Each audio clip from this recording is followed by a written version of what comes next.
So I had shown this. Table earlier.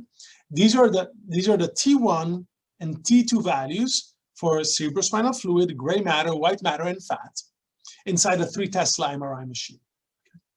So let's say, and so now what we are going to do is we're going to set a TR and a TE, and we will see what it looks like.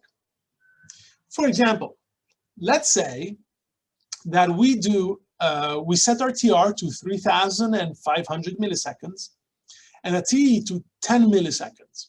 Okay. So look at this graph right here. Sorry, look at the table right here. So we are going to wait for 3,500 milliseconds before we put in another radio frequency pulse.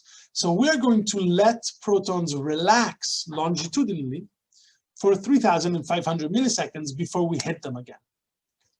So the question now is, of all these tissue, which of these will have had enough time to relax sufficiently that we can hit them again with another radio frequency pulse and stimulate effectively the protons? Well, fat takes 150 milliseconds to recover to T1, right? To recover 63% of its original size. So definitely protons from fat by 3,500 milliseconds will have recovered.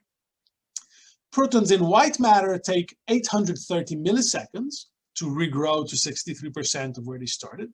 So if we wait for 3,500 milliseconds, definitely protons will have had time to recover and we will be able to stimulate them. Finally, I'm sorry, not finally, one to last, gray matter, it takes 1 second and 300 milliseconds to relax to 63%. So if we wait 3.5 seconds, we definitely all protons will have come back up. CSF, same thing. CSF takes 3 seconds to relax back to 63% of where it started. So if we wait 3.5 seconds, definitely all protons will have come back up. So for this sequence that has a TR of 3,500 milliseconds, for our purposes, all tissues, all protons from all tissues will have had enough time to relax sufficiently that you can hit them with the next radio frequency pulse.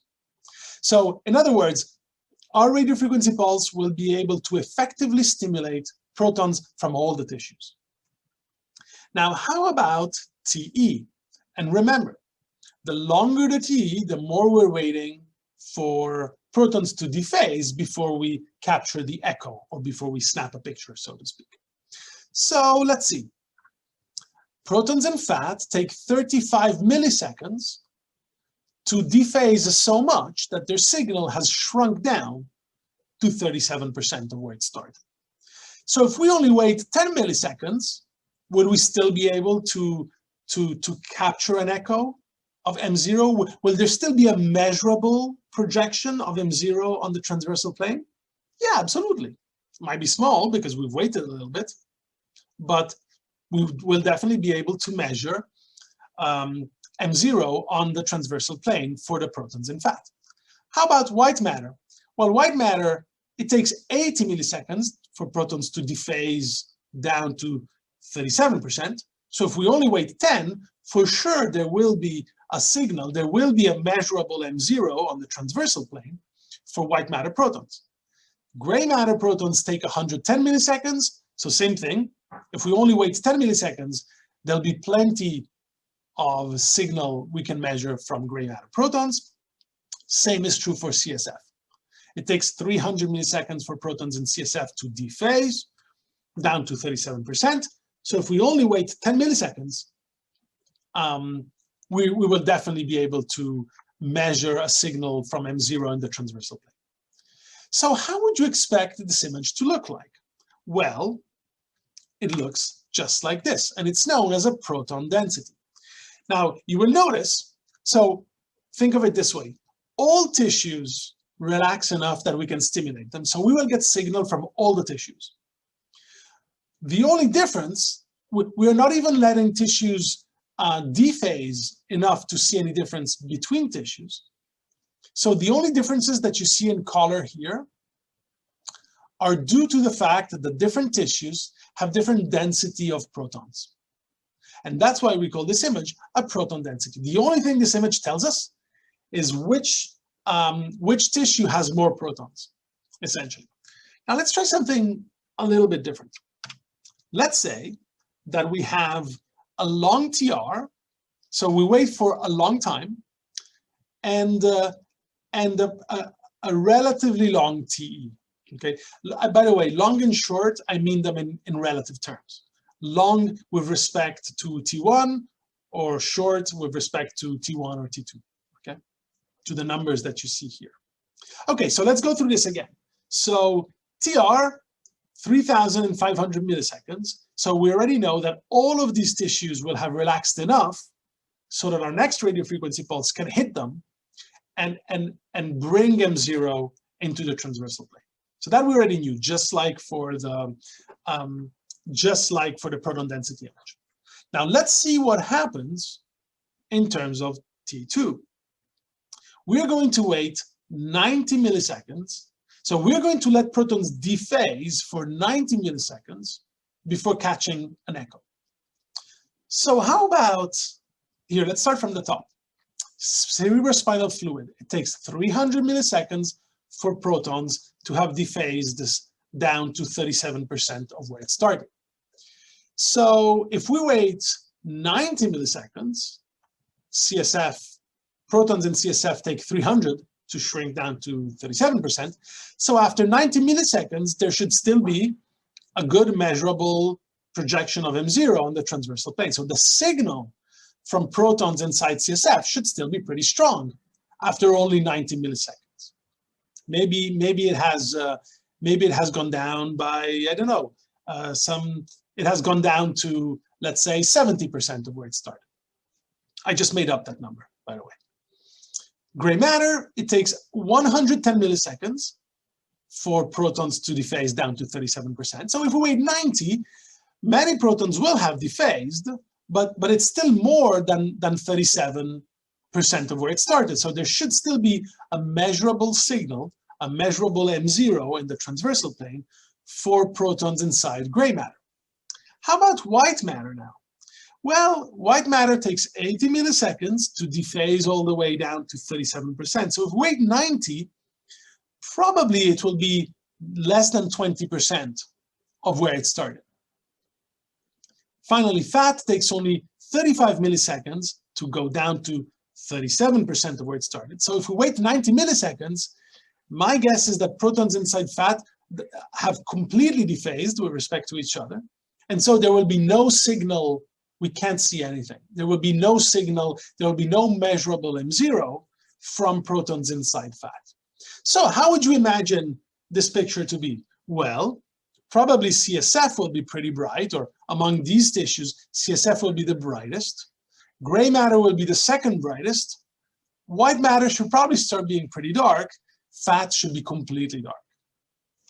And let's see right here. This image is known as a T2 weighted image. And I'll explain that in just a second. Look at the picture. It's exactly what we said. CSF is pretty bright because protons still hadn't dephased much. So the signal they gave was pretty strong. Gray matter. So gray matter is sort of this thin sheet of sort of intermediate gray that you see right here. And it's indeed the second brightest tissue. White matter, see this right here is white matter.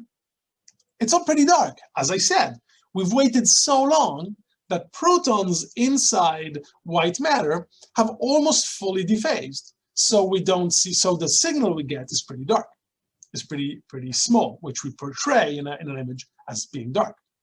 Finally, protons and fat, and you can see fat at the boundaries just outside the skull. You don't see any of that. So that's because protons inside fat have fully dephased. So we're getting no signal from fat. So we call this a T2 weighted image.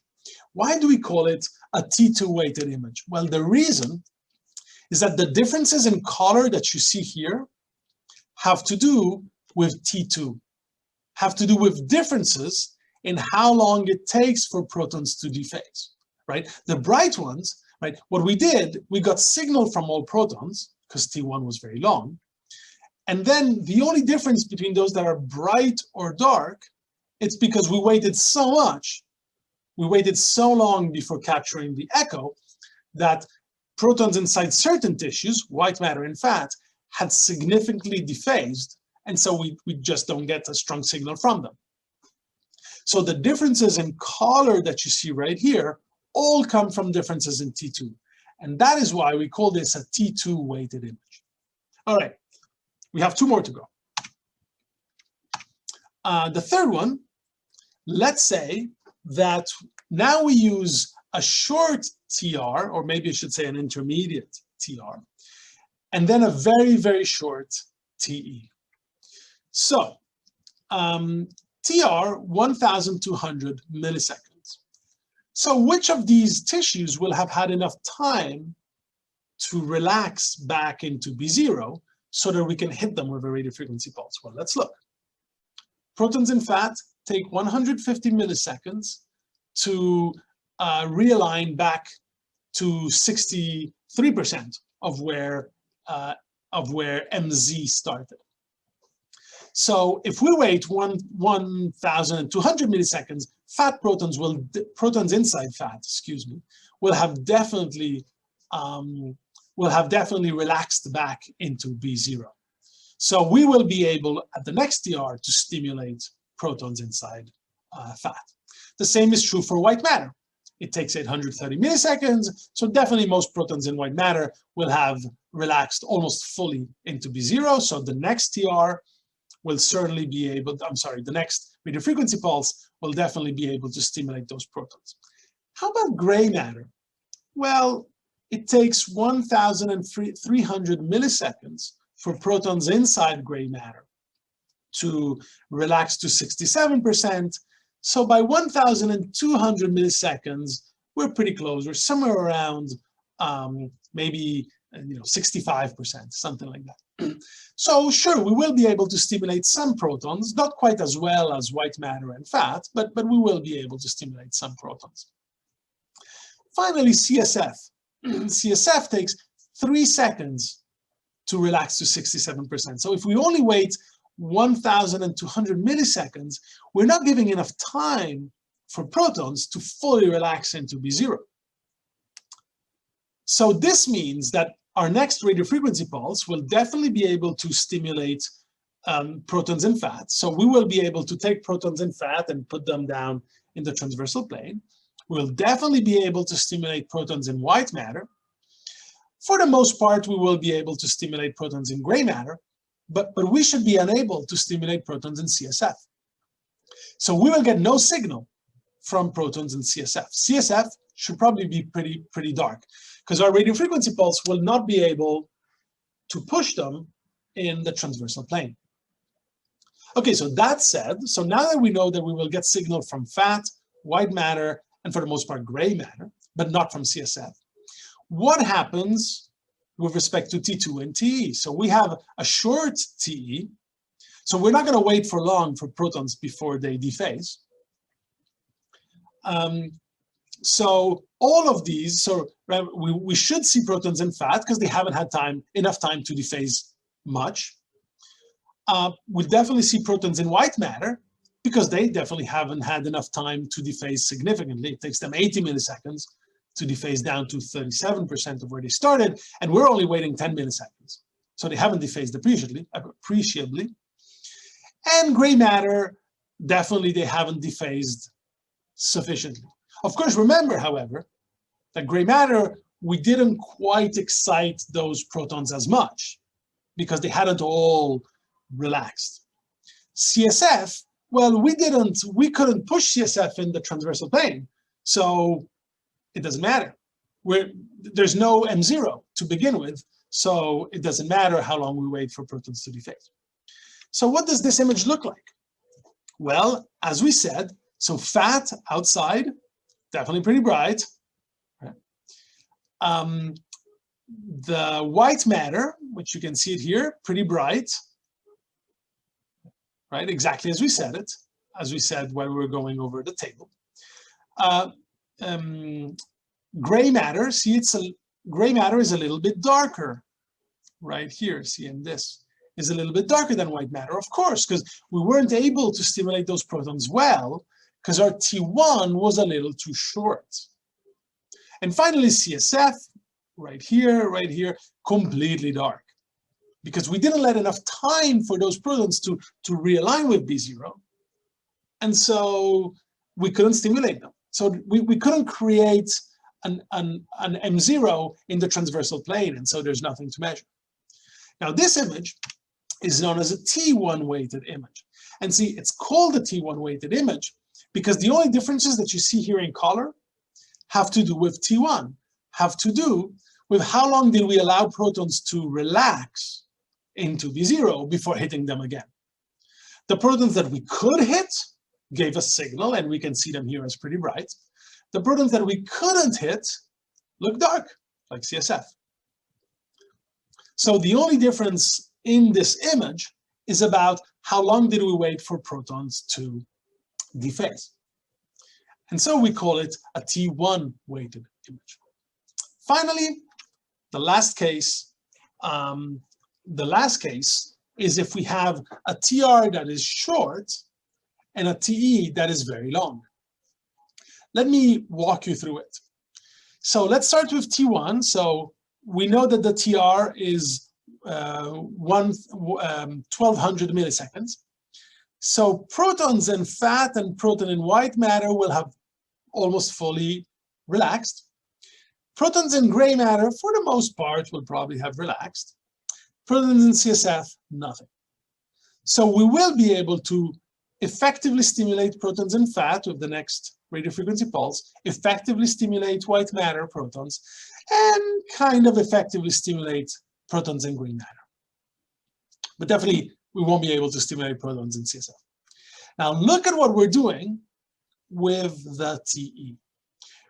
We are going to let protons dephase for 400 milliseconds before now,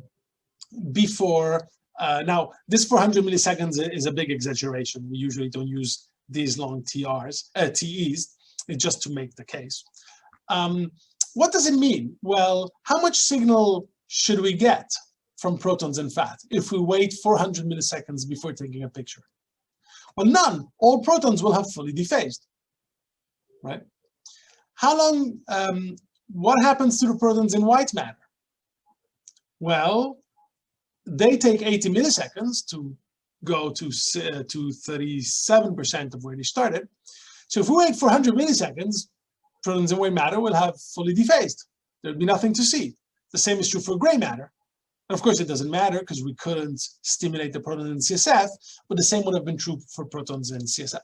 So if we wait too long before we capture the picture of the echo, the image will be completely dark.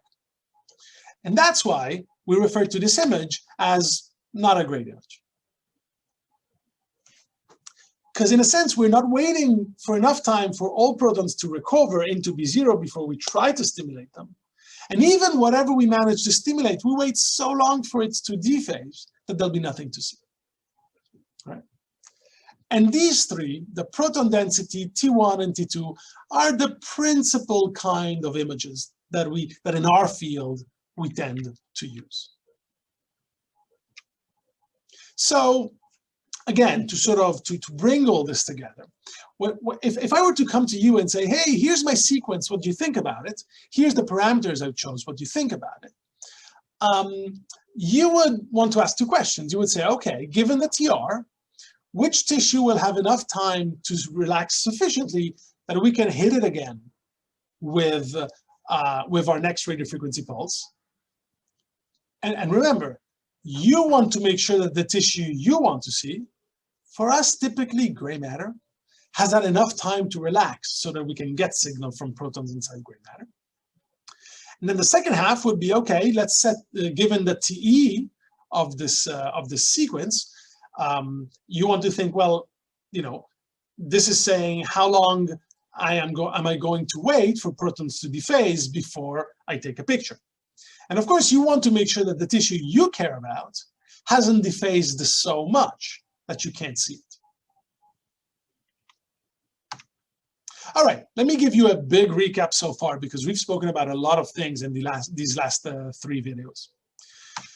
We take protons of hydrogen. If you were to look at them in the Earth's magnetic field, they would appear all, for most part, randomly oriented, because the Earth's magnetic field is not that strong at this level. Now, if you put protons inside an MRI machine, inside the B0 created by an MRI machine, what will happen is that protons will align. Half of them will align parallel, half anti-parallel, a little more parallel. As a result, we create a net M0 vector. But M0 is hidden inside the B0, so we're going to use a radio frequency pulse in order to move M0 away from B0 and push it and push it and push it and push it all the way to when M0 is in a transversal plane. Then we stop the radio frequency pulse. As we do that, protons will follow the opposite path and sort of realign with the field. And there are 2 aspects to it: longitudinal relaxation and transversal relaxation. As protons relax, they emit energy, and we use the radio frequency coil to capture that energy. Importantly, we want to set our sequence to have a certain TR and a certain TE, so that we can capture the signal that is emitted from our tissues of interest and create contrast.